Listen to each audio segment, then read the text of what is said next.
Good morning, everybody. Can you hear me? Let me know if you can hear me.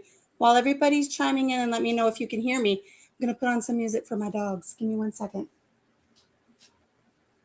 I want them to be nice and calm, and I try to put music on for them every morning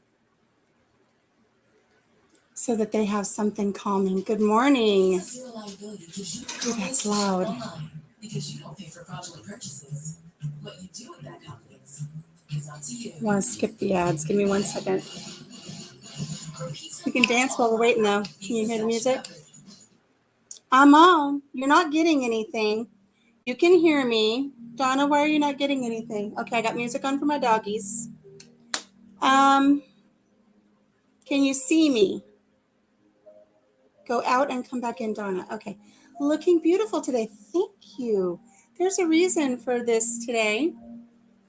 And I'm not going to say what it is. It's a surprise, but I'm going on a special mission later today. Oh, just a minute.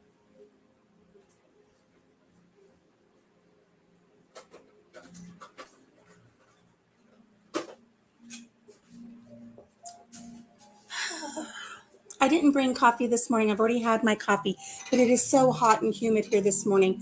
I brought a lemonade instead, and I didn't want to slurp it out of a straw, so I brought me a little, or didn't want to sip it out of the cup, my little crystal mug here. So I got a little straw because I noticed last week when I was guzzling my water, boy, did that not look ladylike. Oh my gosh. Okay. So, yes, I'm a little dolled up because I'm on a secret mission. It is a secret. I'm saying that for a reason, so someone picks up on that. I'm on a secret mission today, later today. Very happy about it. So, kind of got a little gussied up this morning. So, another reason, good morning, by the way, everybody. I hope everybody's doing well. Gosh, I'm happy you're here. I had such a terrible headache yesterday. I wasn't even sure if I was going to be able to do this today. I really didn't know. Is the music too loud? Let me know if the music's too loud because I can jump up and turn it down real quick. Good morning, Daz. Thank you for being here.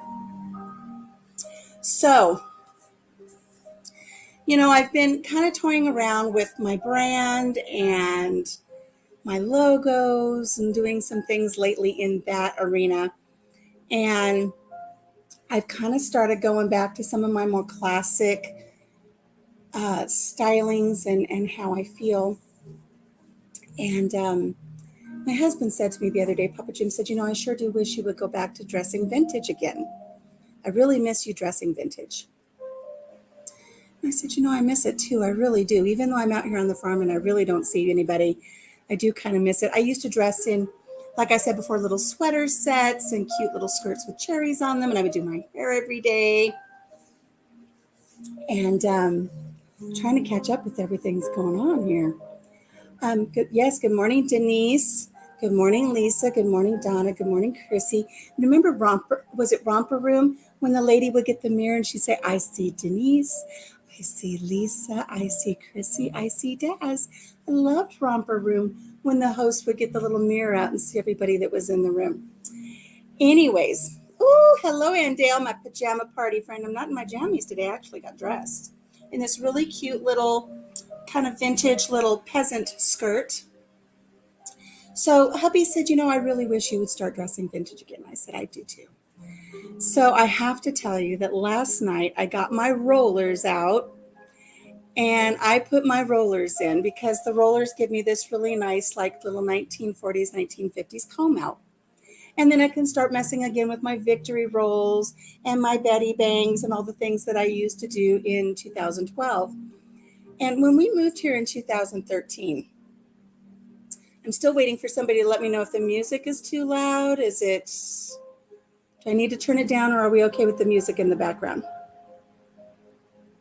Good morning, Kelly. Thank you. So last night, even though I had a terrible headache, I had such a headache all day yesterday. My neck was stiff. It's like, oh my gosh, is it meningitis? I don't know what's going on. My neck was so stiff. I was hurting. I had a headache. Even Papa Jim said, you're acting really grouchy today. You're kind of cranky. It's like, I just don't feel good. I'm sorry. But I stayed up late last night after I got everything scheduled for the live today. And I got my hair up in my bendy rollers. And they're the hot sticks. and I do them a specific way. A lot of people say I can't use those hot sticks because my hair just goes everywhere. Well, I'll have to do a video and show you how I roll my hair, because I do it where it's just really simple and I really love it. Tried to do the research on Hilda, couldn't find it here, but it is because I couldn't spell it. Music's good. Thank you, Donna. So last night at about 10:30, I got my hair all rolled, and then I got ready for bed, and it was like, oh crap. I forgot. When I used to roll my hair every night, and I did it every night when I used to work, I would go to bed, get up in the morning, drive to work, undo my hair if I just wanted to do a brush out, or if I wanted to do victory rolls or something a little bit more 1940s World War II era. I would have to get up early and brush it all out and rat it and do my victory rolls and get them pinned in place and everything. So I walked up to my bed and I forgot, after I had my hair full of these rollers, I wear a CPAP at night to breathe. And I don't know if you can tell, I think it's on this side. I still have marks on my face from the CPAP because I had to put the CPAP in, and I wear a full face CPAP. So it's got a contraption that goes all the way over my head and comes around and wraps around my face. I look like, it's, what is his name? Bane. I am Bane. That's what I look like when I go to bed. And it's like, oh my gosh, the straps aren't going to fit over the rollers. But how does the saying go? It's like shoving 10 pounds of crap in a 5-pound sack. That's what I did.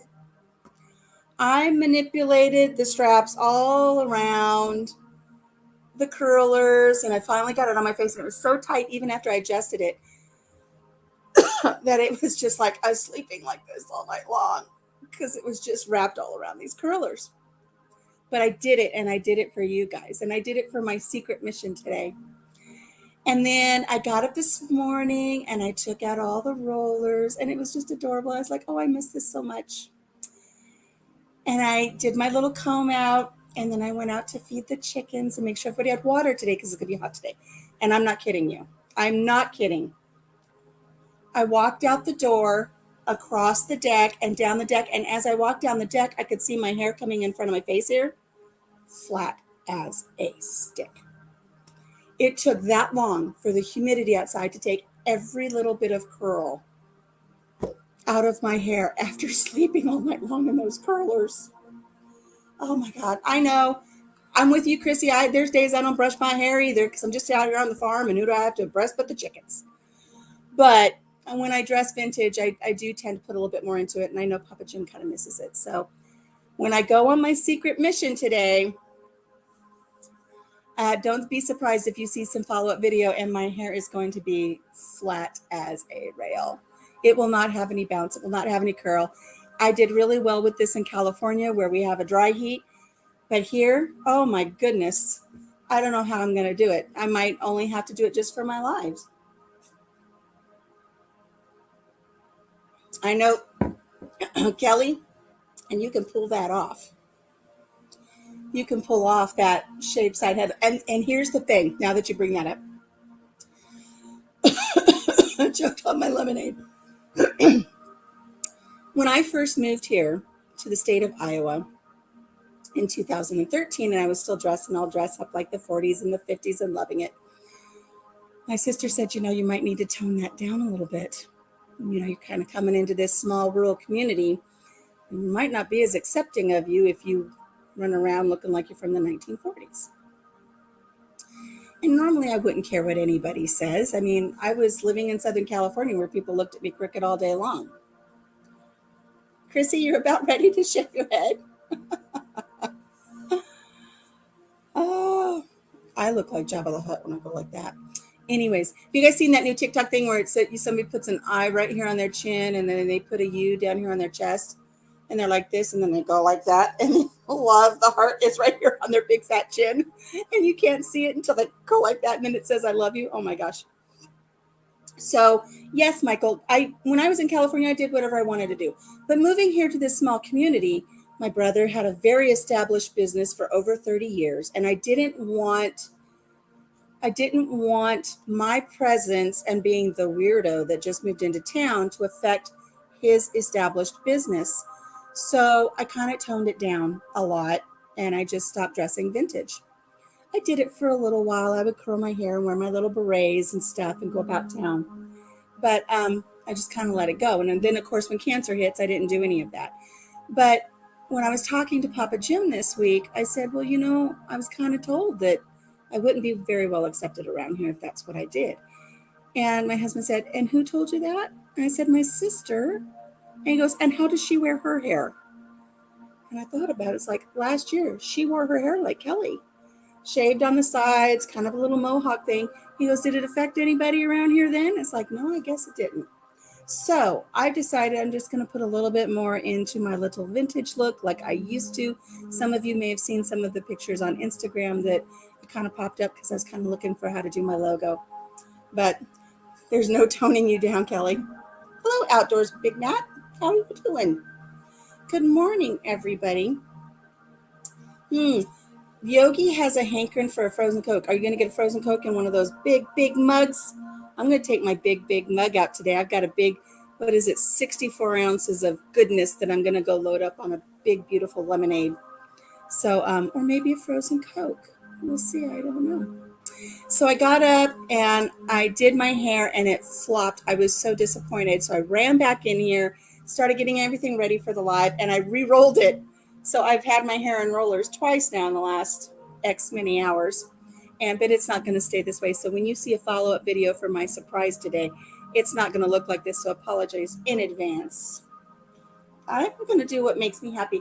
And the only reason I did it is because I love my brother and I didn't want to affect his business, because when you do move into a small established community where they already have their little cliques, it's hard to, not that I want to penetrate a clique. I don't want it to sound like that. But when everybody's already established and they've grown up in this area and you're the outsider coming in, it's just one more reason for them to not accept you. And that is something I've had a little bit of an issue with. I have a handful of friends here in this area after living here for almost 8 years. And Denise is one of them. She's chimed in her. So, Kelly, you never fit in anywhere. It's why I love you. So I'm back into my little vintage routine. I did my makeup this morning and I didn't have my liquid eyeliner. I normally do a liquid eyeliner so I can get the little wings. And I noticed that my eye makeup's a little heavy today. And that's because I normally put my eyeliner on from underneath and just get the very bottom of my eyelid so it doesn't give me a heavy lid. And I went on top this morning. It's a little heavy. And I don't have my red lipstick. I normally, when I do vintage, I wear a red lipstick, but I've got a little pink lipstick. It kind of goes with my nails, goes with my hair. So expect to see this when you come on for, thank you, Denise. When you come in for our coffee chats, I will try to be dolled up just a little bit in my vintage looks with my scarves on my head. And I'll try to, if you see me around town, Denise, you might see me looking a little bit more vintage than I normally do. Thank you, Modest Moon. I appreciate it. Good morning. So when I started talking to Papa Jim about this possibility of reclaiming some of the vintage feel, I really feel that I was born in the wrong decade in the first place. I really wish I would have been able to grow up in the 40s and 50s. I really feel that would have been my decade. I think I would have fit in there very well.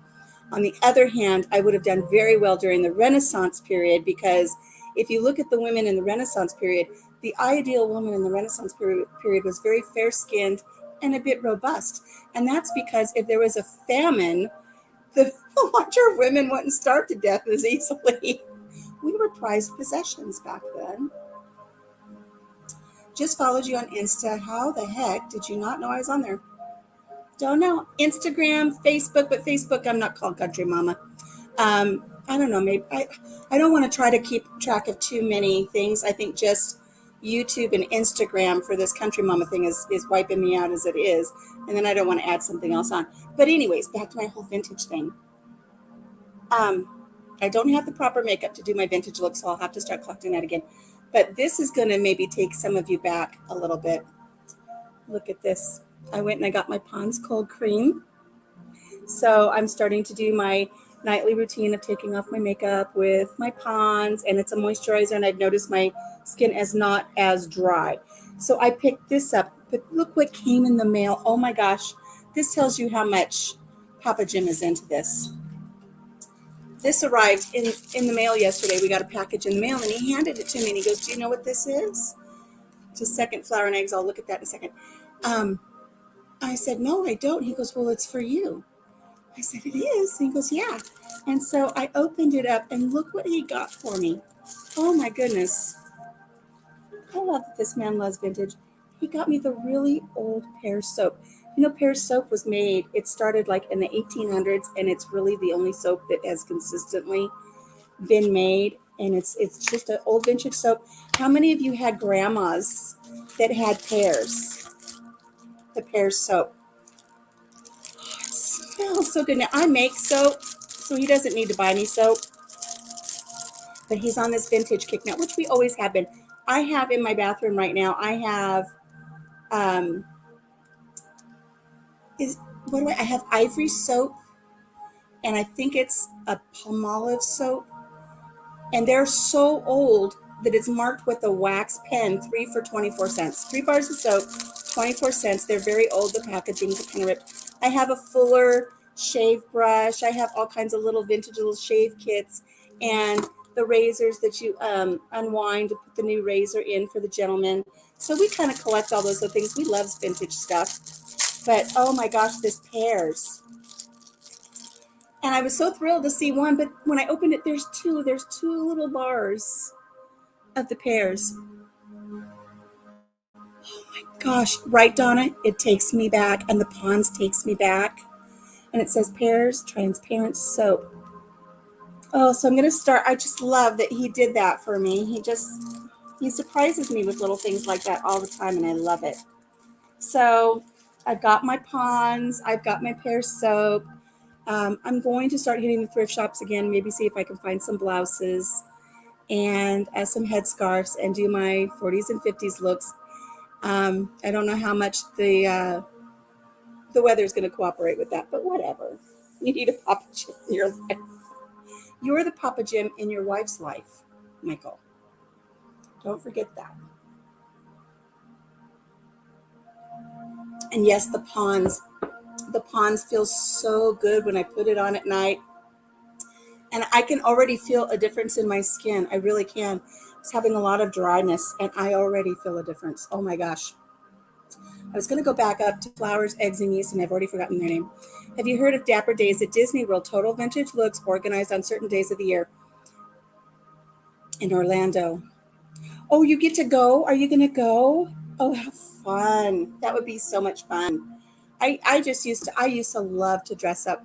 I shared a story with you guys last week about when I dressed up and I was wearing my cherry skirt and these little girls came up to me.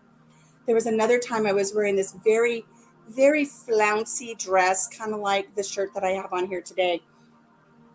And it just had a big, beautiful, it was black and white. It was a white dress with black flowers. It was so pretty, so vintage looking. And I wore it with a thick, wide belt and red pumps. Oh, I loved it. And that day when I went to work, I had a big red flower in my hair. And I stopped off after work. Papa Jim took me to go to get a pedicure. And I'm sitting in the chair at the pedicure place.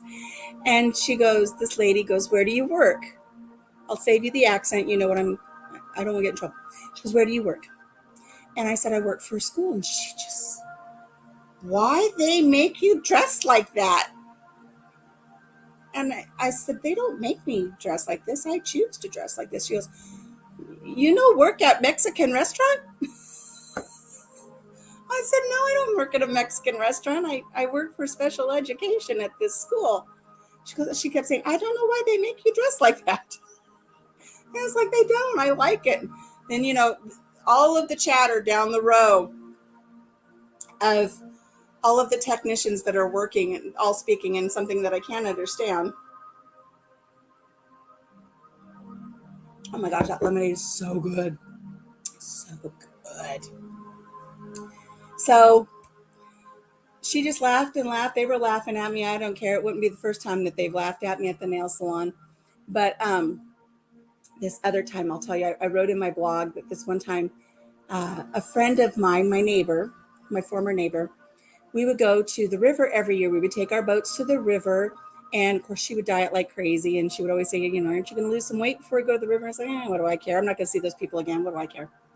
But we were practicing doing each other's pedicures as far as like painting the little flowers on our toes, because that's when it first started. This was in the 90s. It was the trend that you go get your manicure, you get your pedicure. And when you're at the pedicure, when you're getting your feet done, they would paint little flowers on your toes for an extra fee. It was $3 a flower, $3 a toe. And we would normally get our big toes done. So it's $6 a piece. And we're sitting there, we're thinking, $6 is $6 more that we can put in the slot machines at the little casino that we stay at on the river. So I'd rather have $6 more to go in the slot machines. So let's practice doing each other's toes and we'll save a little money. Trying to get caught up on what everybody's saying. So we practiced each other's toes, and we were getting really close to getting to the time when we were going to go to the river. So I went to go get my toes done. And I'm getting my toes done, and the girl doing my toes, she goes, "You want flowers on your toes?" And I said, "No, thank you." She goes, "I'd always gotten flowers." "Why? Why you not get flowers on your toes?" I said, "It's fine. I'm good. No, thank you." She goes, "It's summertime. Your feet look so pretty. Put flowers on your toes." I said, "No, thank you. I'm good." And as she's doing my toes, she goes, "You get flowers on your toes. Look so fat." "What?" She goes, "You get flowers on your toes. Look so fat."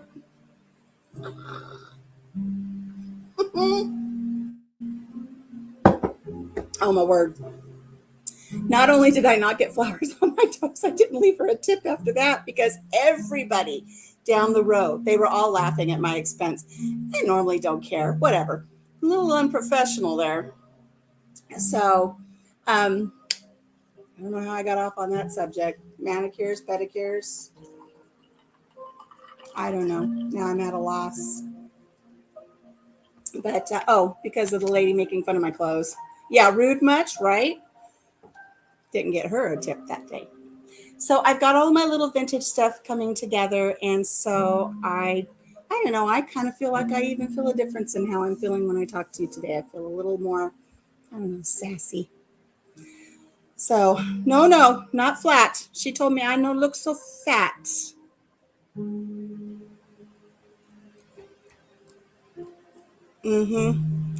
I do my own flowers on my own toes now. And when I do all 10 of them, not only is one, if you get flowers on your big toes, look so fat, it's slimming. But when you do all 10, it's like I just disappeared. It's amazing. I should do it more often. Anyways, I brought a couple things to the table today because I was telling you guys about how I had done the LA Marathon. And I'm sure there are some of you out there going, mm-hmm. Yeah, sure you did. Sure you did.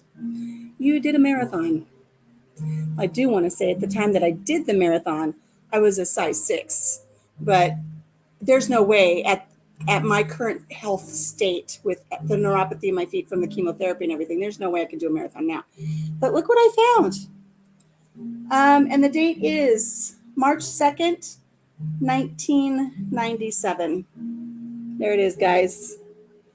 LA Marathon. This is my medal that they put around my neck as I crossed the finish line. 10 hours, 4 minutes, and I believe like 27 seconds or something like that. Dead last, except for the lady that I helped that came in behind me. So, and I told you guys that not only did she get a police escort and flowers, but she was on the news. She was on the news. I should have stayed back there with her. I should have been last in that marathon. I would have made the nightly news. And that's like LA big time news. I should have been on the LA news, but I wasn't. But here's my marathon medal. I don't have my finishing card and my bib that I wore on my shirt at the time because it got ruined out when the pigs turned everything into a pigsty. It was in one of those boxes. So, City of Los Angeles Marathon. I'm pretty proud of this sucker. This was one of the hardest things I ever did. Thank you, guys. So I wanted to prove to you I really did it. So, oh my gosh, you guys, my garden. Oh my golly. How's everybody's gardens doing?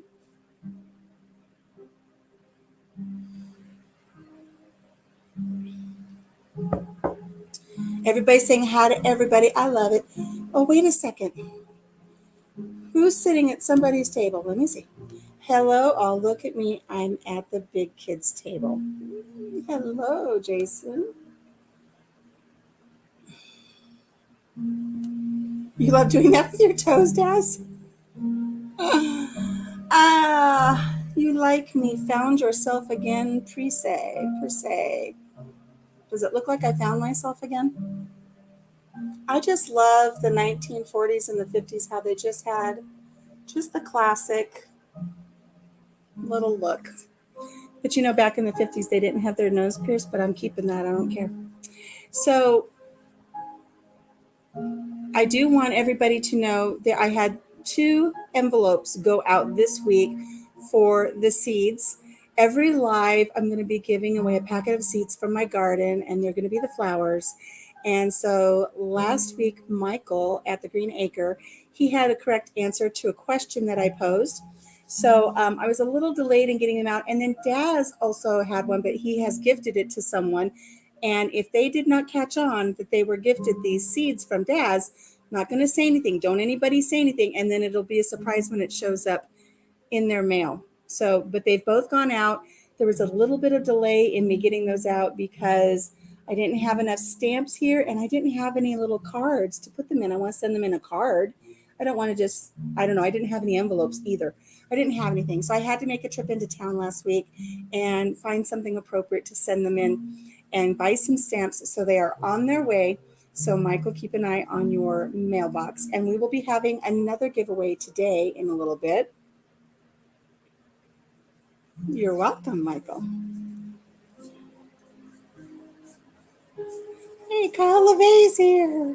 Hedgehog Homestead is here. I know I forget everybody's names, but I've got all of my tomatoes here today. I'm gonna wash these and I'm gonna freeze them. If you saw last week, I tried a tomato for the first time. Oh my gosh. And then I made a lovely, lovely dinner out of them. And I've got so many now, I've got to wash these up and freeze them. My Romas have blushed up and look at that, a little bit more. And then I'm going to pop that one in the freezer. And I got my jalapenos. Look at my jalapenos. Look what they're doing. Ooh, look I'm getting some color on those jalapenos. I didn't get enough jalapenos to do cowboy candy this time. I got some little jalapenos. These are the ones chickens didn't get. So I've got some stuff. And let's see. Yesterday morning, I harvested my cucumbers from just one part of my archway. And by nighttime, we were walking in there to pick up and everything and get ready to put the chickens to bed. And when I hit my husband in the head, I think he was concussed. And they grew so much during the day, they were ready to be harvested again. So I harvested some more last night. And then when he got up this morning to let the chickens out, he says, you need to go cut more cucumbers. I said, I just cut all of the cucumbers yesterday. We did it twice. He says they need to be cut again. And I went out and I cut a dozen more today. Cucumbers. I'm going to be making so many pickles. I might not even plant cucumbers next year because I'm going to have so many pickles. Oh my gosh. Holy Moses.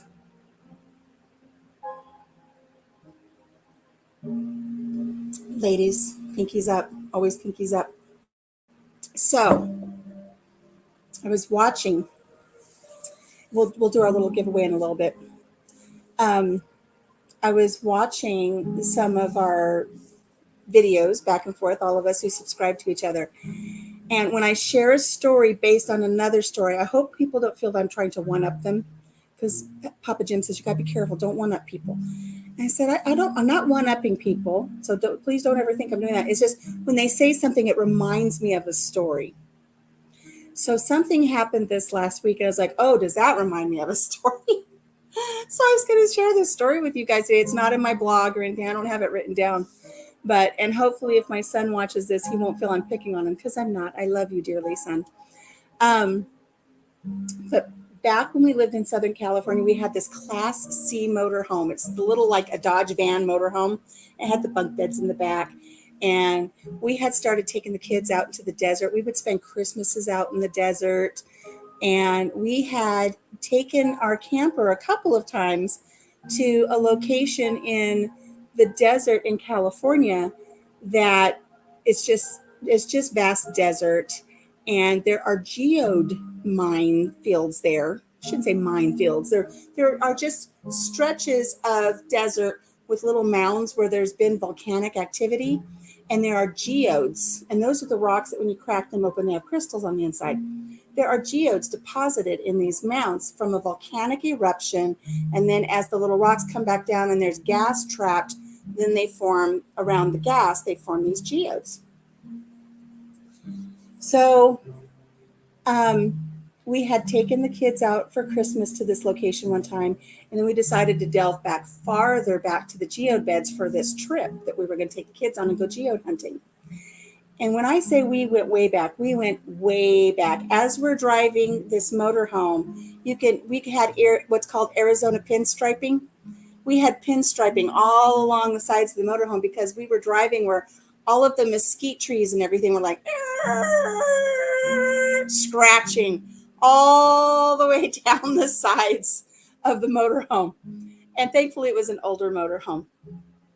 So we're driving, and then we had to go down this little riverbed, a dry riverbed, and as we did, it just like peeled the back of the motorhome open like a tin can. And then we were up on this ridge, and we were trying to go around, and we started leaning, and hubby was like, everybody get on the right side, and everybody had to run over to the right side of the motorhome to keep us from toppling over. We were way back in the middle of nowhere.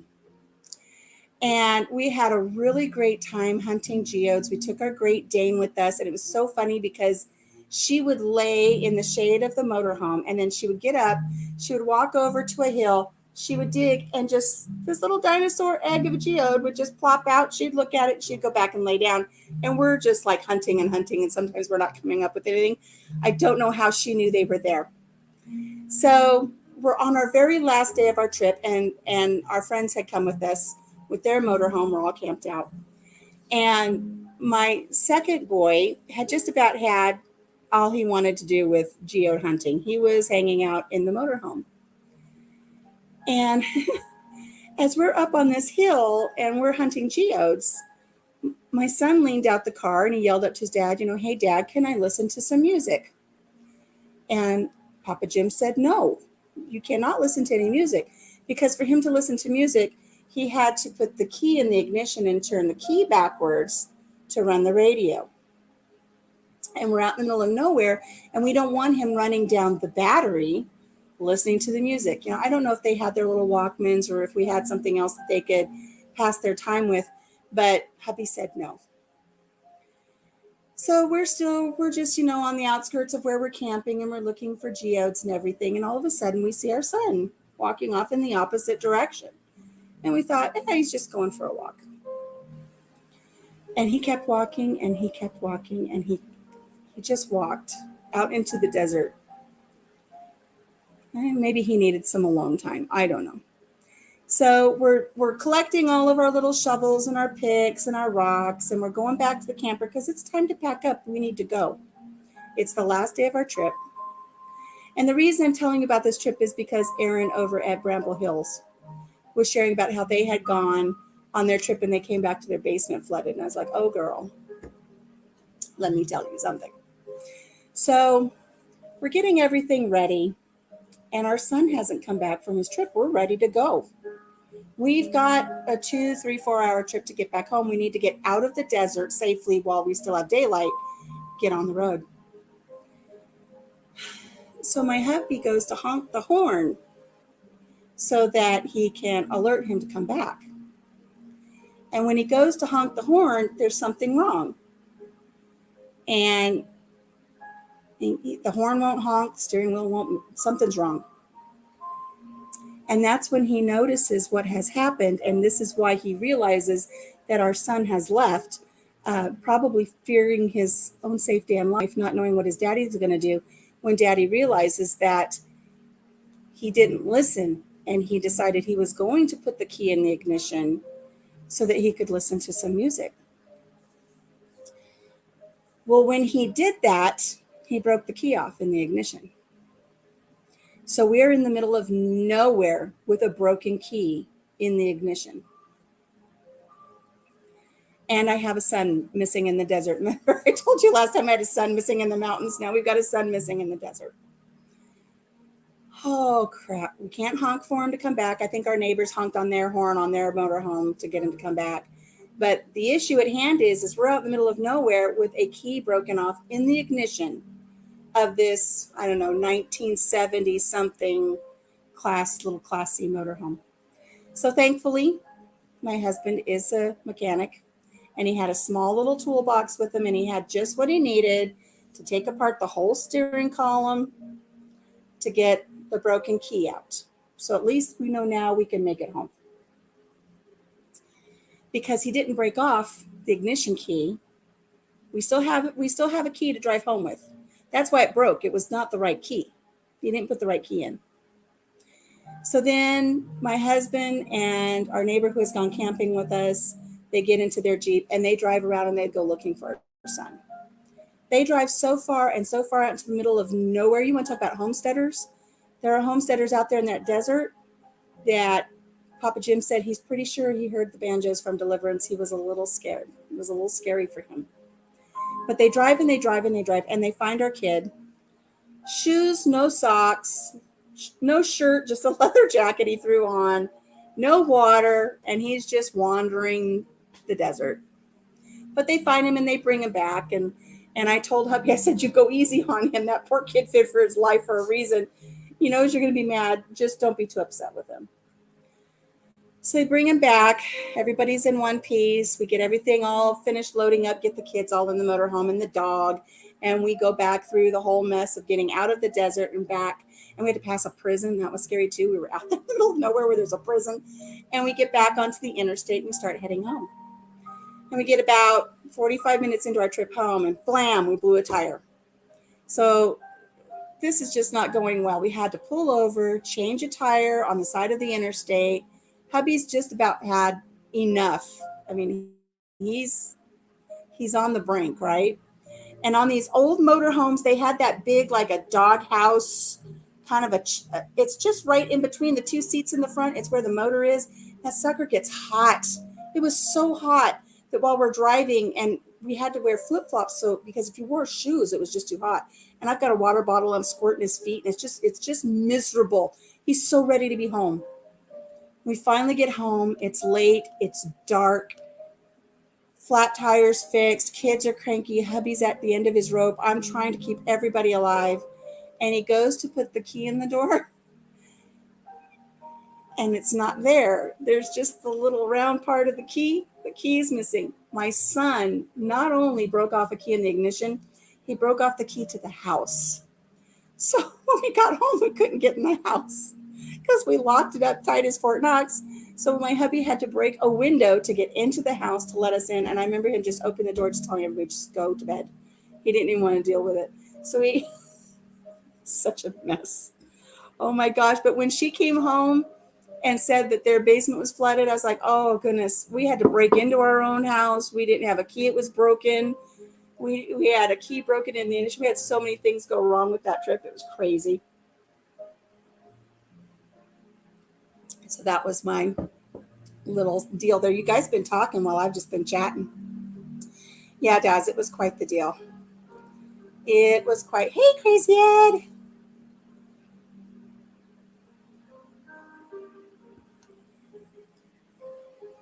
Everybody's talking about going on trips and doing things. Good times, good times. So that was my story for today. You know, I did share some stories last week, and let's go ahead and let's do our giveaway. So how this works is I'm going to ask a question, and it's based on something that I shared in last week's live. And the first person to get it right will get a little packet of seeds from my farm. And right now I've got marigold seeds going out. And once I harvest the zinnia seeds, I'll have marigolds and zinnias. So this is for some marigold seeds from my farm to yours, or your homestead, or your apartment, or wherever you live. You can plant these little seeds in little pots. They'll be just perfectly fine. So the only caveat to this is if you won last week, let's give everybody else a chance this week, okay? So here we go. Thank you, Illinois Canirum.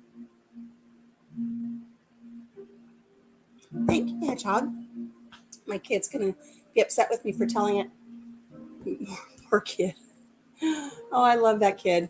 I think little times like that, I'm hoping kind of just maybe a little bit set the course for his military career. Maybe it roughened him up a little bit. I don't know. But boy, did we have some adventures with those kids in the desert or at the river or at a lake. We were always going somewhere. We would go out to the little place. Like I said, we would go out for Christmas and we just had a tiny little pine tree cut out of wood and painted and had little decorations on it. And that was our Christmas tree. And we would do Christmas out in the middle of nowhere. And I mean, the middle of nowhere. The first time we camped out there, I didn't sleep well because we were just like 7 miles from a prison.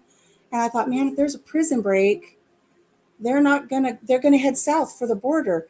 And we're in direct line of that south for the border. And what if convicts escape and they come across this little family camping and then they siege the motorhome and take everything and take our food and take the motorhome and leave us for dead? I would worry about things like that all the time. The yard sale finds in the punch bowl. If you guys did not see the story about the punch bowl, I did a video on that. I don't know if I should share it here. Blands, let me know if you'd like to hear that. I don't know if I even shared it on the live yet. I know I did a video about it, but man, that was an incredible story. I'll tell you another story. Since I already have a video on that one, let me tell you this other story, Blands, and then we'll do. Look, I brought this just to show you guys. See if I can get it where the light catches the crystals. It's kind of hard on here, huh? This is one of the little geodes that the kids found on that trip. And so there's 2 halves to it, and we would take them home and we would just whack them with a hammer. And this isn't one of the better ones because this is solid crystal in here, but some of them are very hollow with the crystals. But this is just one that we kept. And I wish the light would catch it just right so you could see all the pretty crystals in there. It looks like a mouth. Hello. But it's very pretty. Let's see if I get closer, will it show? Oh, there I see some glistening. See all the pretty crystals? There you go. That's one of the ones that we kept. Cracking open geodes today for schoolwork. That's awesome. I love that. You like my nails? They match. These are my Color Street nails. If you ever look at my about and it's got my email, it's Country Mama Nails, and that's why I came up with Country Mama Musings, is because I sell these little nail strips. I love them. They make doing my nails so easy. You just put them on. They're not stickers. It's real nail polish. But I just put these on, and it does match my hair very well today. Look at that. This is my new signature color, I think. Just going with this lovely little magenta. Color Street, right? I love it. I've been selling them for about 2 years. I love them. That's a little promo for right there. I'm just promo. See? Nails. Buy from me. Anyways, this other story. I want to tell you this other story because I already did a video on the one story. So there's this story on my blog, and it's called, I believe I entitled it something like, or titled it, Following the Guidance of One's Own Path. And do you ever get, I don't even know the word to use. Do you ever get like like the intuition? I know they call it women's intuition. Do you ever get that sense that something is amiss or going to happen? Not deja vu, but you just got this inkling, this gut. You go with your gut on something. If you get that, let me know. Sometimes I get them, and I get them so often that I actually have friends now that if I have a dream, I will call them and I'll say, hey, I had this dream about you, and I don't know what you've got planned, but if you're going out tonight, don't go. And they'll say, oh my gosh, I was going to go to the bar with my friend tonight. And it's like, don't go. I had a dream about you. There's something weird. Don't go. And so I get these feelings. And sometimes I share them quite often now. But this one time, Matter of fact, let me back up a little bit. There was this one time that my husband and his friend were going to go shooting in the riverbed. And this is when we were very first married, had our first little baby. And he comes home and he's just tearing apart the cabinets looking for his ammo. He's like, where's my bullets? Where are my bullets? Like, I don't know. I don't keep track of that stuff. I mean, he's just ripping the place apart. We lived in this little 1-bedroom apartment and he was getting agitated. And I said, maybe this is a sign you shouldn't go.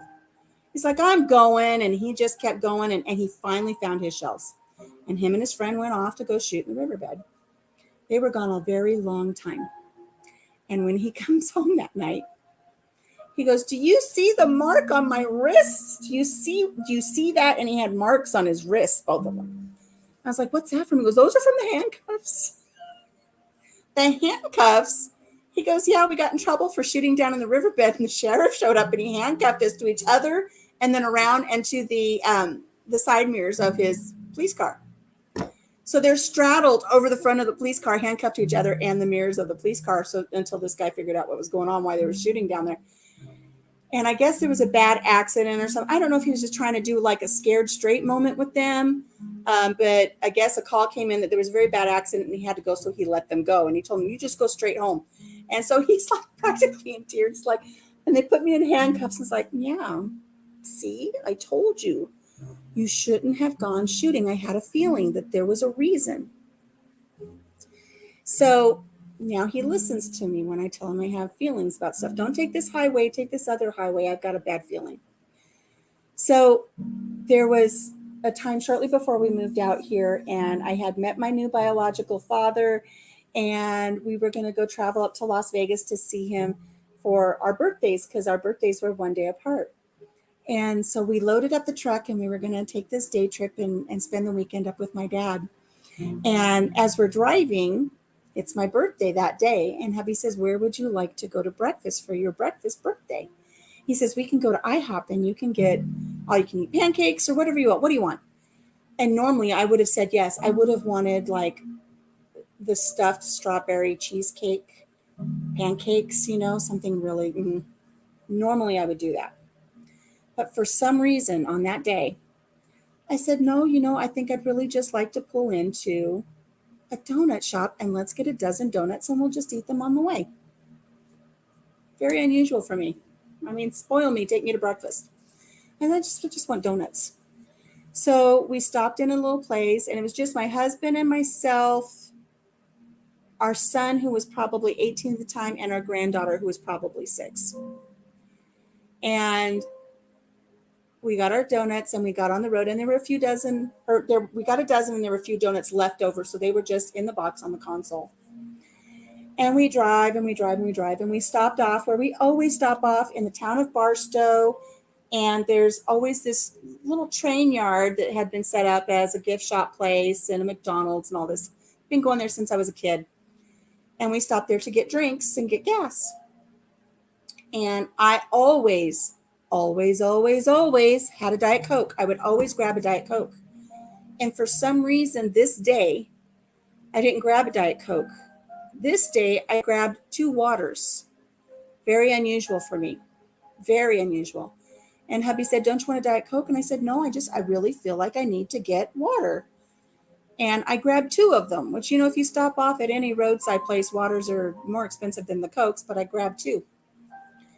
So we're driving. And if you've ever driven from Southern California to Las Vegas, there's just this stretch of nothing. The highway just goes forever.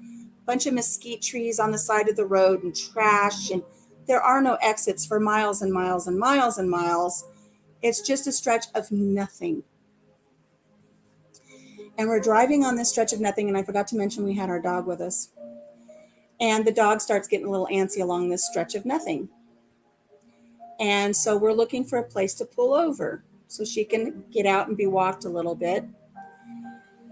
And as we're driving, my son was driving at the time. He's like, should I pull over here? And I'm like, no.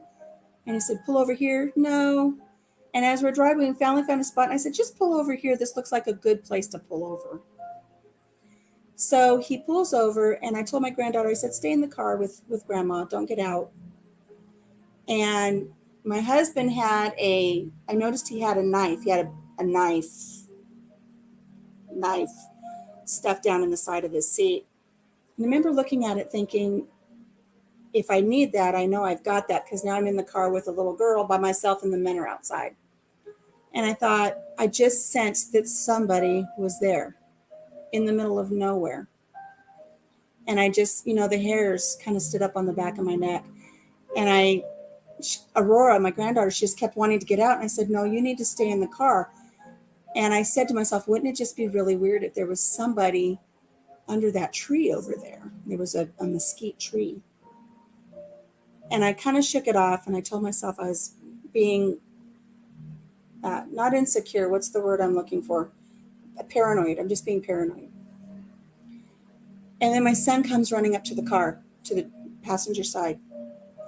Mom, do you have that water? There's a man under the tree. He's almost unconscious. There's a man under the tree in this heat. This was in the heat of the day. And in that area, the heat can get up to 120 degrees. There's a man under that tree. How I knew there was a man under that tree, I'll never know. I don't know. How did I mean, I know, but I was guided. And that's why it's the story is, listening to the guidance of your path. I was guided to say, pull over here. There was this man under the tree, a homeless man. And he'd not had anything to drink. I don't know how long, but I had water. Oh my God, I had water. And I had, donuts aren't the most nutritious thing, but I had food. I had food and I had water to give to this man, and we were going to call for help. And he asked us, I didn't get out of the car. I stayed with my granddaughter. But he asked my son, he said, please don't call the police on me. Please don't call the police on me. He goes, I have nowhere to go. I have nothing. And whenever somebody finds me, they try to help me by calling the police, and the police just process him, and then they dump him off somewhere, and he has to put up with people treating him bad because he's homeless. And so we didn't call the police. I didn't call an ambulance for him. I guess the water revived him. We gave him all the water we had, gave him all the food we had. But how crazy is it that on a stretch where for miles and miles and miles and miles there's nothing, we pulled over where this man was under this tree, and that I sensed that he was there. I still get goosebumps. And I knew not to let my granddaughter out of the car. And I knew that somebody was in that tree. And I have it on my blog. And I actually have pictures on my blog of the tree where the man was, because I grabbed my phone and I took a picture right away. It was crazy. And sometimes I still feel guilty for not calling the authorities for help for him. But what I think is right for him may not be right for him. He's on his own path, right? I have to only hope that the water and the little bit of food that we gave him sustained him to his next stop. And hopefully he didn't perish. I mean, he had been homeless for a long time. And obviously he knew how to survive. And like I said, just because I think I know what's best for him that doesn't mean that that's necessarily what is best for him. Donuts and water, better than nothing when you need sustenance. Isn't it crazy? Wouldn't it have been horrible? Wouldn't it have been horrible if we would have pulled over and I had no donuts because I chose to go to IHOP? If I had chosen to get a Diet Coke, which would have been no benefit to him at all, because that just would have been it just would have dehydrated him. It just would have been no good to him. Oh my gosh, I had water, I had donuts, and I pulled over at that one spot. When we're all done with this live, I'll put the link to that story in the comments, because the live chat is different than the comments when the video's over. And if anybody wants to go read that, you can read it so you can see that. Honest to God, it really happened. Craziness. But I still just get chills when I think about the next time you're on a very desolate drive. For some of you who live in Texas and you know how it's nothing for miles. Could you imagine pulling over in the one spot where somebody needs you? Holy crow. That is amazing to me. Amazing. So, hey, guess what? Who's the first person who can tell me how long my kids have been married. We celebrated their anniversary in a story about the heel last week. Do you remember what anniversary we were celebrating for them? First person to give me the correct answer will get the seeds for this week. Divine intervention, absolutely. And I did. I honored his wishes. That was very counterintuitive. Nope. It was very counterintuitive for me, too. That tells me you didn't watch the story. Gotta watch the story. Gotta watch the story. When it's right, I'll tell you. But I already know you didn't watch the story. Is me sucking on a straw a little more dainty than me guzzling out of a bottle like I did last week? Alas, my phone rings. Watch this. K-A-T-Y, you're live on the radio. Go ahead, please. Yeah. Hello, son. I'm actually doing a live. You're live right now on my live. Everything okay? Okay. Can I call you back? Okay, honey. I'll call you back when I'm done. Bye. Hi, baby. My grandson goes, hello, Grandma. Airplane mode. I don't think I've seen a correct number yet. It's not how long I was married. It was the story about the heel, and it was for my son and my daughter-in-law in California. This was a story that was told at their co-ed shower, and we were celebrating how long they had been married last week because it was their anniversary week. So I see 7, 10, and 25. Those are not correct. 5 is not correct. I'm not saying it was a milestone. It was just celebrating their anniversary, and I felt like sharing the story about the heel. Meanwhile, my music is putting me to sleep. So I was thinking about the heel story this morning when I made an egg sandwich. You're such a good storyteller. Thank you. Thank you. I appreciate that, Michael. When you were making the egg sandwich, did you see the heel and did it make you think of the story? It's not 3. Rooster and Rescue wasn't here. Oh, a bird just hit the window. Gosh, I hate it when they do that. Just flew right into the window. I love my hair so much. I bet you if I go out right now during this live and go out and feed my chickens and came back, it would be straight. I know, Callie. I know. Roost and Rescue says 9. She didn't watch my live, but she got the right answer. So Roost and Rescue, I will be sending you something. Make sure I get your address, okay? 6 years, 3 months, 1 day, 4 hours, 3 minutes, and 25 seconds. That is so close. But Roost and Rescue, Kelly over at Roost and Rescue, guess 9. Kelly, you'll have to go back and at least watch the story about the heel that was shared at their co-ed little bridal shower.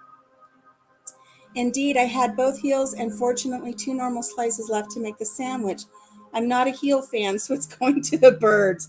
But the point is when you see the heel, even if you won't eat the heel, I'm hoping that the story will always spark about how important communication is in your marriage and that you'll remember that heel story. And I hope if you made 2 sandwiches, I'm hoping that you gave your wife the better sandwich. Yogi Hollow's on a pit stop. I look like an intriguing flower to the bird. I've actually got a butterfly up in the window, my crystal butterfly, and I think maybe it caught a reflection of the butterfly, and maybe because it hit right where the butterfly is. And I think I told you guys about that crystal butterfly, about how I got that butterfly the day after my mom passed away. And this lady was like, I ordered all of these flowers, and this crystal butterfly showed up, and I didn't even order it. Would you like it? And I was like, oh my gosh. Because when my mother passed away, I leaned over and kissed her, and I said, send me butterflies, Mama. And the very next day, somebody says, I don't even know why this is here. I didn't order it, but do you want this crystal butterfly? Tears. Just tears. The story did come to mind, was a great reminder of the importance of communication. You caught the very end of the heel story. It's a good one.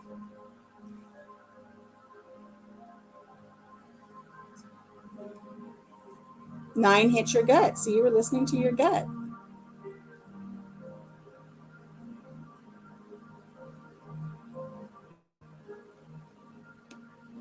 Trying to get caught up on some things. I can't remember any cool stories, says Daz. I'm just going to bring a book and read it to people on my live stream. Daz, you have to have cool stories. You've got to have cool stories. I think what the key is just listening for that one word or that other story that triggers a memory that you can have the story to share, even if it's from way back. I've got stories from my childhood. Good gracious. If Debbie Parker were in here today, she'd say, yes, she does, because she's such an integral part of the stories of my childhood. But she's got a very busy week. All of her grandbabies are moving in where she's going to be, and everybody's just kind of coming together in this one central location, and then they'll branch out where they need to be. I bet you Daz has cool stories too. I bet you he does. So I need to go find all of my really cute little earrings, my little earrings and stuff. Let's see. I want to ask everybody answer, how many tattoos do you have? Let's see what the answers are that we get. How many tattoos do you have?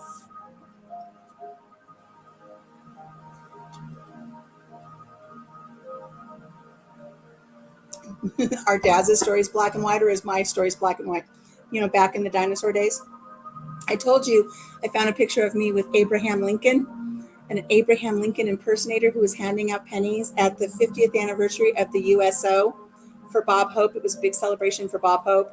And I got this picture of myself with with this Abraham Lincoln impersonator, and I'm going to get that out and I'm going to show it to my grandson and tell him that I knew Abraham Lincoln and see how long that story goes. Growing in communication every day, it's important. Don't ever stop growing in communication, and don't ever stop dating. You always have to go on dates. And one of the things that I'm very impulsive, and Papa Jim is very much more regimented, which means he's more on the safe side of things, and I'm just kind of like, well, let's go do this. And I'm very impulsive, so we balance each other out. But one thing that I love to do, and sometimes we do it still, is I love to just get in a car, and when we get to a stop sign, you have to decide, do you turn right or left? And you can either flip a coin, or you can both decide how you feel. Oh, let's turn right this time. And you turn right and you drive. And then when you get to a stop sign, you turn right or left. And you just keep going until you come to a place that looks interesting. It's like, oh, let's have lunch here. Or I know one time, one of the best memories I have, gosh darn, one of the best memories I have was this one time we had gone to Loma Linda University Children's Hospital to kind of map out. Our granddaughter was going to be having surgery, so we wanted to map out the drive and where we were going to stay. We were going to take our travel trailer with us. We'd stay in the parking lot because it was very serious surgery. So we kind of mapped it out, and we were just sitting there, and the sun was starting to go over us, and it was just so pretty. And I think we just kind of both decided at the same time, let's go to the ocean and watch the sunset. Let's just drive to the ocean and watch the sunset. And we did. We just got back on the freeway and we drove. And we didn't even know what beach we were going to go to. We just drove. And we drove until we ran out of road and we were at a beach. And we watched the sunset, and it was so wonderful. And it's like, while we're down here, let's just find a place to stay. And we could have gone to the more metropolitan area where you had the high-rise hotels and Hilton and Sheraton and all these other little things, but we were right there on the beach, and there was this little shack of a hotel on the side of the road. And it's just it's like, like that show Schitt's Creek, kind of something like that.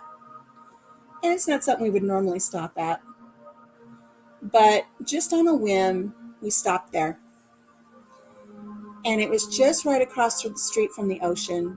And we got checked into this little room that had just a tiny little, like 1970s little potbelly little wood-burning fireplace in the corner. And we just walked across the beach, and we sat on a berm, and we listened to the ocean and did things that would make seals blush. And went back and lit a fire, and we just had the most relaxing little evening in this little tucked away little place that we had not even planned on going. We got up in the morning and they had some yogurt and a few things out on this little table outside for us to go have a little breakfast. And we've stayed at some hotels that were posh, expensive, just, but I don't remember them. I don't remember those stays as much as I remember just getting on a freeway and saying, let's just drive until there's nowhere else to go. And then you find some little place to stay and it's completely unplanned. Those are the memories that stick. Yeah, we made Seals blush. Started to hear a helicopter. So we ran back to the hotel. It's not a hotel, it was a motel. All right. So we're looking for tattoos. Rooston Rescue's got 9 of her 10 kids. I was away, but thought I just heard Children's Hospital and Surgery. My wife, Sarah, is a surgical technologist for the Children's Wisconsin. Very proud of her. Hard line of work and emotional some days. Yes. Rooston Rescue, I know you've got lots of tattoos. Daz has tattoos. Hi, Donna. Donna has 2 tattoos, one on the right hand and another on her right shoulder. Daz wins tattoos. I have 3/4 sleeves of my family as zombies in an apocalypse and a mushroom from Mario as a zombie above my knee. Oh my goodness. Whole life is impulsive, including tattoos. Doing the redneck thing off grid. Hello. 4 tattoos. Hey, what part of California were you in? I just did a driving on the I-15 video. I-15 is what I was talking about in my last story. So if you know first I'll tell you that we were in, first we were in Hemet, which is in the Inland Empire. Then we were in Temecula, which is wine country down there, just a little bit south, just above San Diego. Most of the time we were in Hemet. But I was just telling a story about driving up the I-15. So if you know right after you leave Baker, where the world's tallest thermometer is, and you've got that long stretch before you get to anything else, Zizek's Road is out there. There's just nothing. I was just telling a story about how we came across a homeless man in that area. Hedgehog has 1 tattoo and it says Mama Bear, and there's a story behind it. See, there's always a story you can share. Rooston Rescue is going to get more. Denise has 0. Hedgehog has 1. Cindy the Squirrel. Hello, Cindy the Squirrel. You have 0. And Dale has 2. So I just like hearing all these little stories. Rambling has 0. Hey, Scott. Rooston Rescue, you're up to 15. So the reason I asked that is because, I don't know, did I tell you guys? I think I told you guys already. I don't know why I keep regurgitating the same thing. I remember, let's see, my first tattoo was here on my shoulder, and it's a heart wreath with enough hearts for my children and at that time my grandchildren, and it has Jim's name in the center of it. And hubby and I got tattoos at the same time. It was another one of those things. We just kind of took the camper and we went down to San Diego in the area down there, and we parked, and then we just kind of walked around, and we were walking, and it was just like, let's get a tattoo. And it's like, okay. So we just impulsively went and got a tattoo. And so when his was all done and it says Jim on the back of my shoulder, hubby got up and looked at it and he says, who's Tim? The tattoo artist just about died. Oh. So we got that one done. And then I didn't get anything for Valentine's Day one year. And we don't make a big deal out of Valentine's. But I knew hubby had something planned.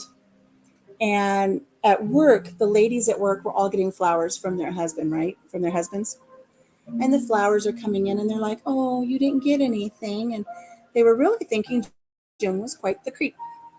And he hadn't gotten me anything for Valentine's Day. And it's like, I know something is going to be coming my way. I'm not worried about it. And sure enough, that night, he took me over to the tattoo parlor. And on my foot, I have the most beautiful little heart tattooed on my foot. And in French, because his mother is French, it says Amore Eternel, so eternal love, on my foot. And I went to work the next day and I said, look what he did. He took me and he got me this beautiful tattoo, and it says eternal love on it. And that was my Valentine's gift. And a week later, I still had a beautiful Valentine's gift while everybody else's flowers were dying. And I thought, he did good on that one. He did really good on that one. And I still have it, and it still says eternal love all these years later. And so that was my second tattoo. And then I think I got the cherries because I was doing all of the, you see them? See my little cherries? I have little cherries back here. And that's when I was doing all of my retro pinup stuff. So when I would do my victory rolls and my hair would be up, my little cherries would show. But then for work, if I had my hair down, nobody would see my tattoo. So I got my little cherries because I wore little cherry skirts and I was doing all my cherry stuff. And then on my same foot that I have the heart, I have two beautiful keats. They're called Quetzals. They're like hummingbirds, but with really long tails. Two beautiful birds that outline the heart. Oh, and I got this. I forgot. I've got this monstrosity here for my ovarian cancer awareness tattoo. So I've been in the chair 5 times. So I thought that was kind of cool. I just like to know what everybody else is doing too. Oh, your wife is from Winchester. I know where that is. I have lots of stories in Winchester. Awesome. So you know all about Hemet. I will tell you that I was a former Mrs. Hemet. I did this and rode in parades. And now you're in Pahrump. I know where Pahrump is. So you know what I'm talking about, the 15 from Baker and up. Oh my gosh. Your tattoos because you had, I need to start clicking on these things. Look at that. Hello, hedgehog. Tattoos because I had a dog named Mama Bear, and she was there when I was going through some really hard times. Isn't it nice when they have meaning? Tattoos should have meaning.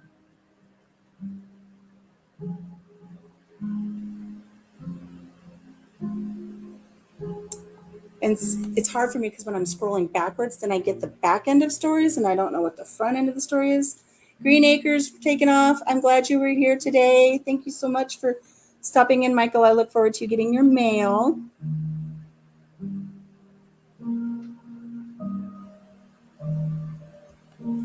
So I think I shared with you before because we were talking about the hospital and everything. Oh, hang on. Daz has something to say. In the apocalyptic scene, I have a big brick wall, and I had the kids write their names when they were young and had it tattooed. One of the kids got his wrong, and it's like that forever now. I love that.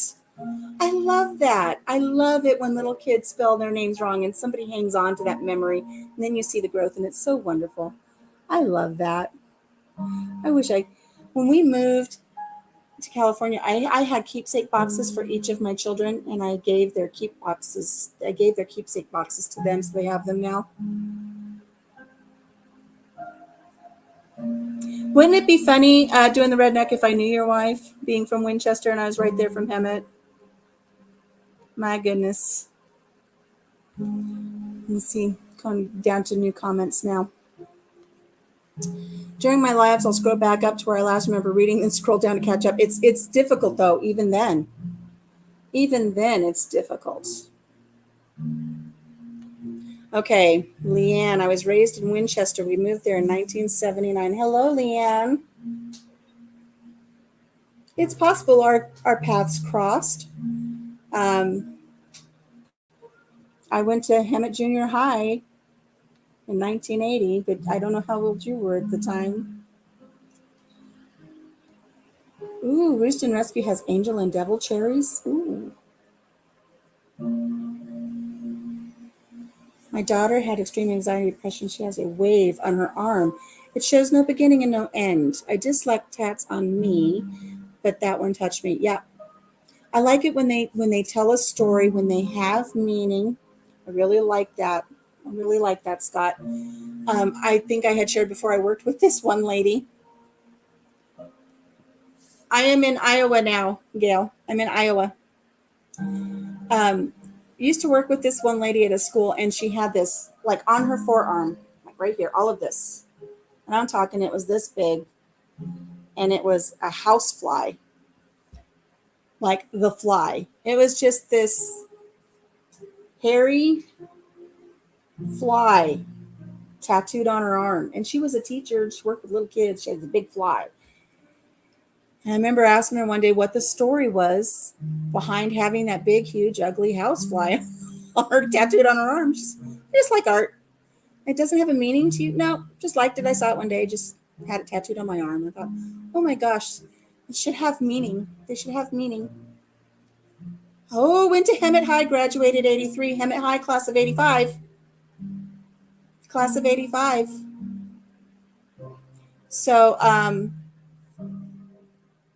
sure we probably crossed paths somewhere.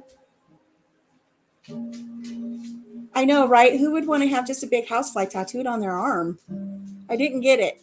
There's one thing that I think I still want to do, but I don't know because of the issues that I've had since cancer and the neuropathy and everything, I want to get an anklet. I think anklet tattoos are so cute, but I don't know that I have an ankle anymore to have an ankle tattoo. It'd be more like a kinkle tattoo.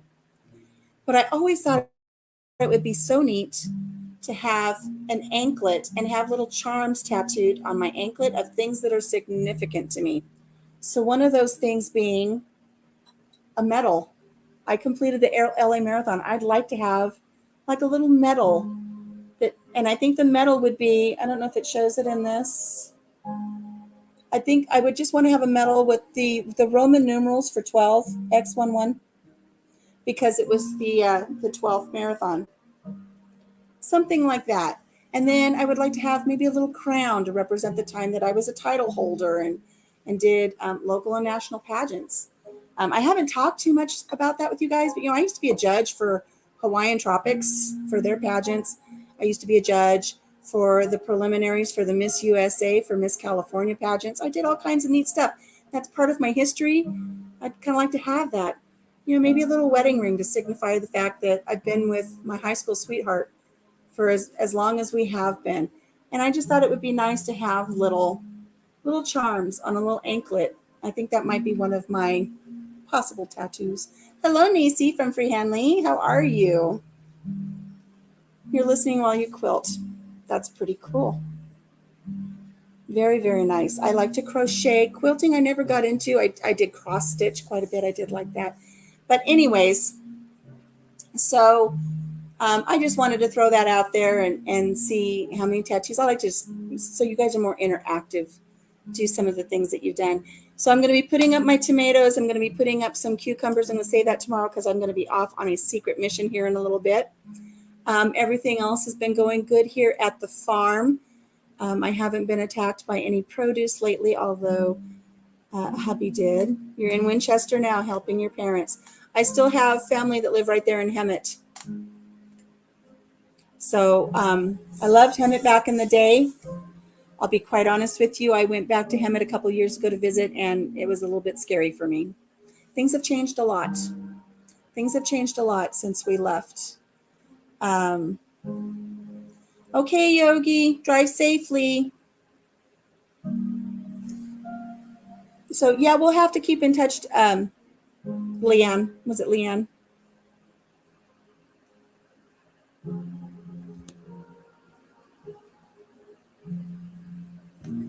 Okay, Roost says, I keep seeing massive under boob bug pieces.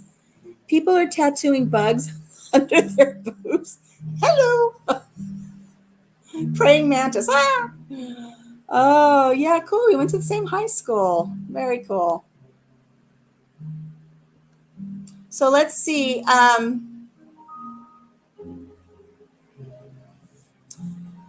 So it moved on me. I was going to say something. So the doing the redneck things off grid. So Larry Kinney was the vice principal at the time. Do you, or no, he wasn't. He was a math teacher at the time. He became vice principal when I was working there. Do you remember Larry Kinney and his wife, Mrs. Kinney? She did PE stuff. Did you ever have Mrs. Welsh for English?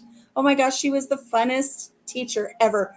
You know how we all have that one, there's always one quirky teacher. I'm going to scroll down the comments to see if they comment if they did have Mrs. Welsh for English. everybody has one teacher that they can look back in their high school, junior high education that was just the weird kook, right? Just the kookiest, weirdest teacher.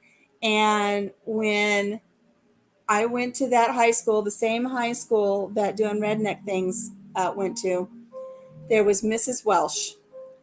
And when you got your class assignments, they would actually open the gymnasium up, and you would have a little card, and you would walk around to the different departments and sign up for different classes. And then you could pick the period and pick the teacher, and you'd go up to the teacher and say, I want to be in your fourth period class.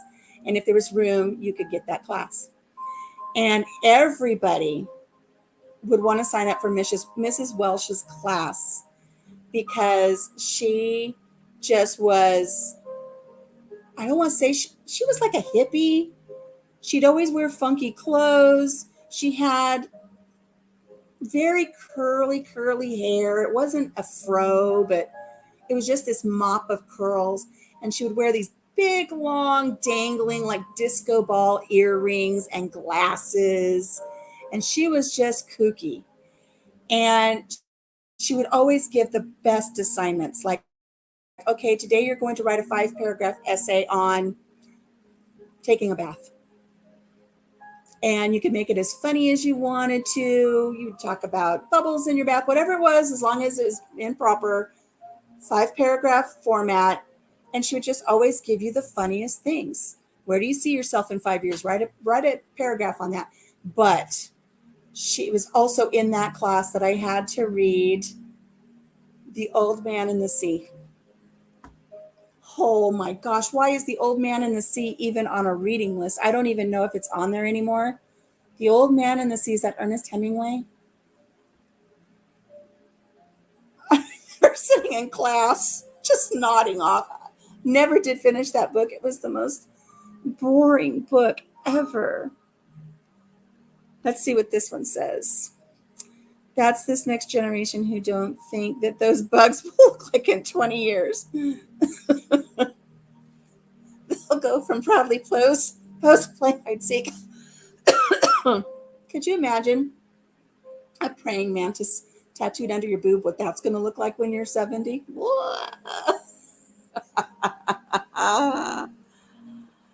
Oh. Hey, Outdoors with Big Matt. I'm sorry I didn't talk to you much today. I'm getting to know everybody that's new, but I appreciate you stopping in. You got to get back to work. I'm glad you came out and hang out with us for a while. I hope you'll come back again. We just kind of just share stories and chit chat and have a nice time here from the kitchen of my farm. So thanks for showing up. We hope to see you again. Take care. So Redneck's just got music going on all day. Classes started there in Hemet again yesterday. You had her for English too. She used to drive here and teach me after your class. Oh, Daz. I thought I was talking to the other people. You got me again. Gail's having leftover lasagna for lunch. Daz, you get me every single time. Oh, yeah, Hemet, too many people now. Daz, you got me. I already told you what she sounded like. Oh, my goodness. So let's see. What else can I talk about today? We had, I don't know, did Garden State Gardener, have they come in here? Hi, Aaron. We were talking about you earlier.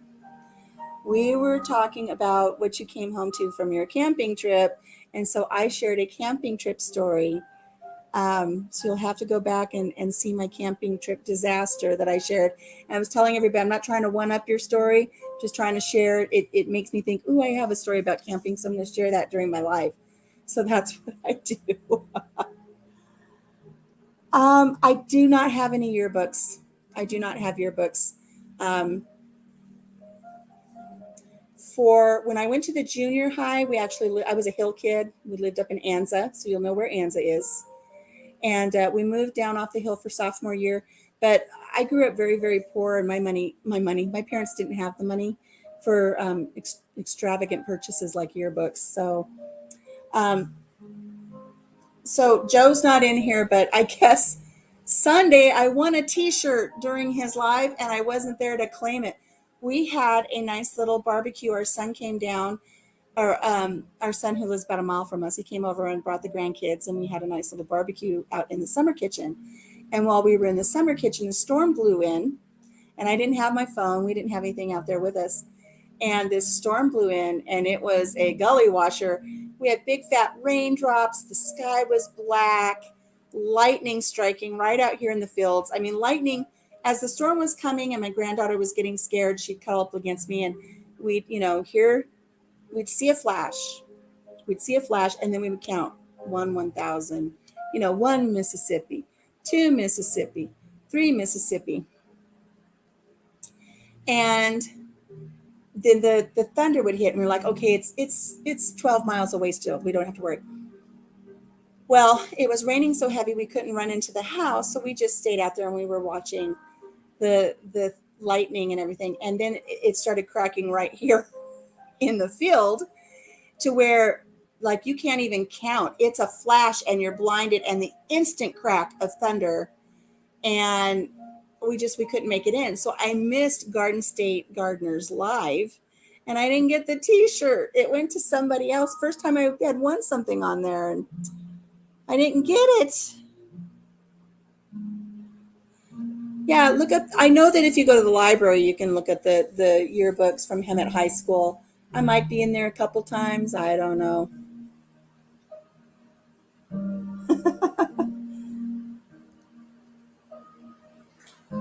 So I missed it. I didn't get a t-shirt. I'm sure there'll be other chances for me to win. But Kelly won today's little giveaway, so I'll be sending her some of my marigold seeds. And I think I thought about it. It's like a big deal. They're marigold seeds. But I really started thinking about it. It's right now, it's really what I have to offer, and I offer it from my heart. And I think what I want to see done is it's my hope that the flowers from my garden will come to your garden and you'll plant them and they'll bloom and you'll save those seeds and plant them again in your garden and they'll bloom. And then you'll show your children how to collect the seeds from your marigold seeds and they'll bloom. And in a way, that is how I will carry on. Some of you know I've had a diagnosis of ovarian cancer in 2015, and I'm doing great. I really am. But the possibility of it coming back is always there. And I thought, if something ever happens to me someday, I might step out in front of a bus tomorrow. You never know. I would like to think that that's just my little bit of legacy to go on to my friends here on YouTube. And that if something were to happen to me and then next year you plant my seeds or the year following, I'm not saying something's happened to me to this year, the flowers would come up. You'd say, those are the flowers from Alicia's farm. These are seeds that came to me from Alicia's farm. And it's kind of a heritage thing that I just kind of want to start passing on. So I'm hoping that as we have these weekly chats and I send out little envelopes of marigolds or my new favorite flower, the zinnias, I'm hoping that will be a little piece of me that will carry on. I know it sounds corny, but I think you think about death and life and a legacy a little bit differently when you've been diagnosed with something that for a large portion of people who have been diagnosed with this is terminal within a year. And here I am I've reached my 6-year mark. So I've lost a lot of friends along the way who have been diagnosed with ovarian cancer, a lot of them. But I'm still here, and I've got a few friends that are still here. And I just kind of want that to be my little legacy, is to send out my little flowers, my little seeds. I'm not going to step out in front of any buses. No buses. It is deep. He only had a size L, and Ed took an extra large. Oh, well. I wouldn't have been able to wear the shirt anyways, because look at this. I'm not an L. I need to find it there. We'll put that one. Put that one up there. I love marigolds too, Gail. They are coming in so beautifully. I need to take a picture because one of the ladies I follow on Instagram shared a picture of her garden, her green stock garden tower, and just how beautiful her marigolds were. And I was like, "Ooh, I need to put a picture of mine up because mine are just like, la, they're just so full. There's marigolds everywhere." And all I did this year was I took the seeds. Do I have them here? They're actually, they're behind me. See right there? I picked those. I picked those zinnias. Those are zinnias. I picked those zinnias, gosh, over 2 weeks ago, and they just perfectly dried. And then I'm going to be harvesting seeds from those. But my marigolds have just come up beautifully. I love them. Oh, you know what else I wanted to show you? I wanted to show you something. Oh, look. Do you see that right there? Anybody want to take a guess what that is?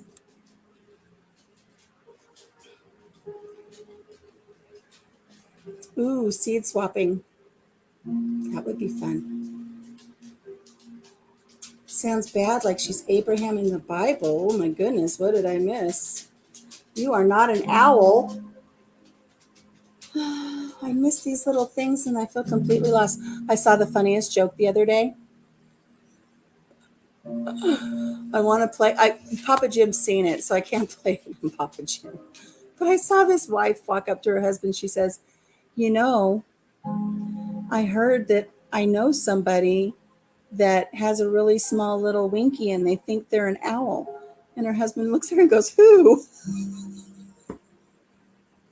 Oh, oh my goodness. I thought that was funny. But Al says you're not, or Dad says you're not an owl. I don't. Nasturtiums are beautiful too. Not a flower guy, but love marigolds. My marigolds have just taken off. They're so beautiful. This whole reality will come to an end after my last surgery. I've come to grips that it's not our choice. I lost a lot of great friends who left far too early. Rambling, you're going to have a surgery, Scott?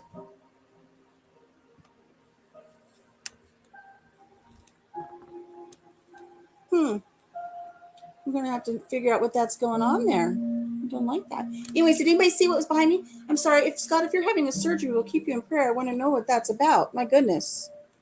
So look, right there. Does anybody know what that is? You did in 2019. Okay. And you're doing well now. So good. And it does, it changes your perspective. Not that I didn't have a great appreciation for my life before, but when you're dealt a diagnosis like I was, it really changes things.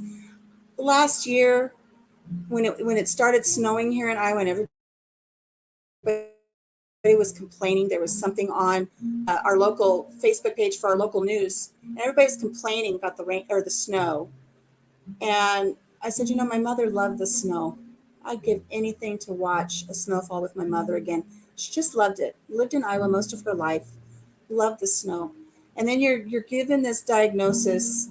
And at the time I received my diagnosis, and it was very grim, I thought, when I saw the snowfall again, it was like I lived long enough to see the snowfall again. And I just drink it in and I watch it. And it's beautiful to watch the snowflakes fall and get a beautiful blanket of white.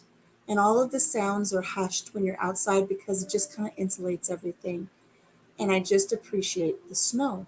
And I've got friends and family here. They're like, well, you appreciate it because you don't have to go out in it. And I get that.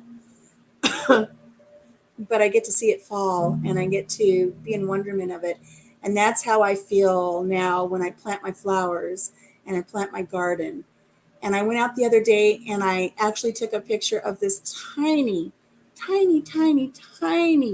this big, from fingernail to fingernail, tiny little green bean that had sprouted from this little flower.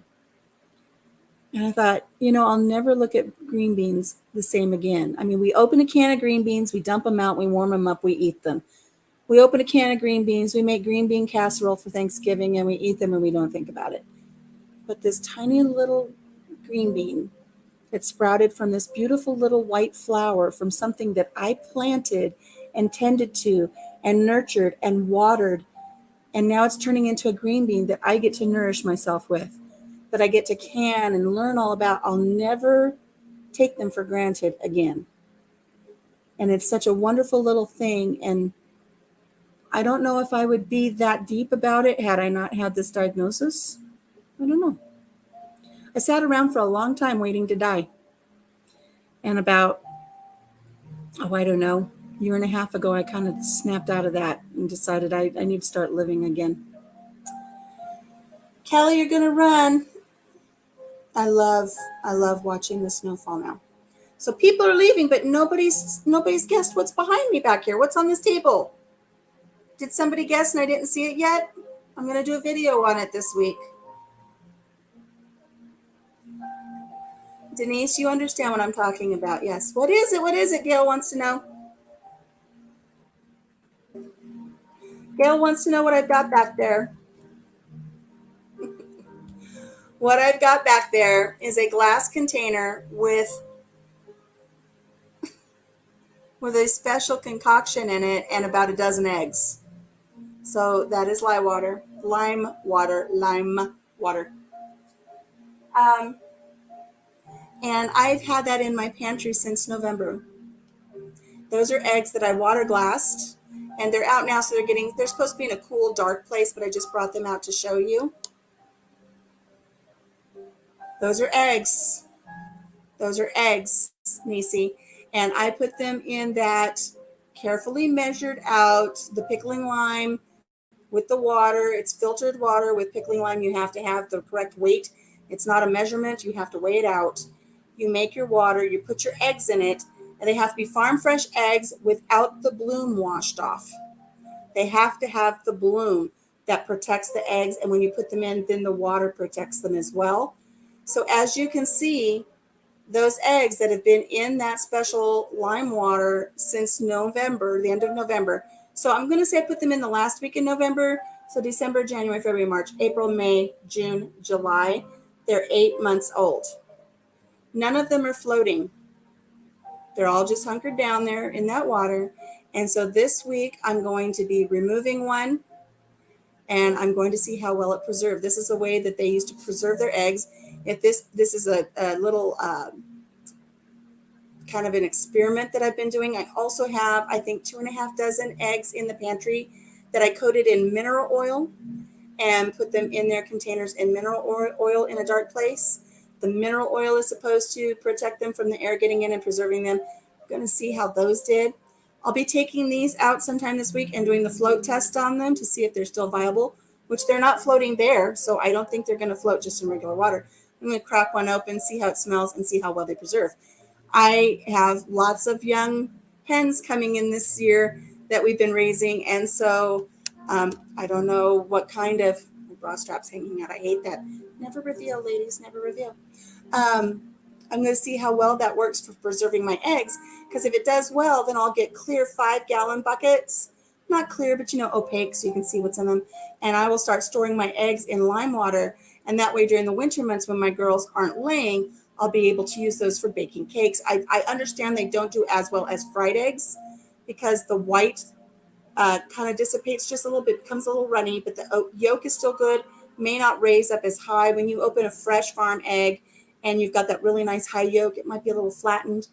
Whites might be a little runny, but they're still viable eggs. You can still eat them. So I would use them for baking or for making like scrambled eggs or something.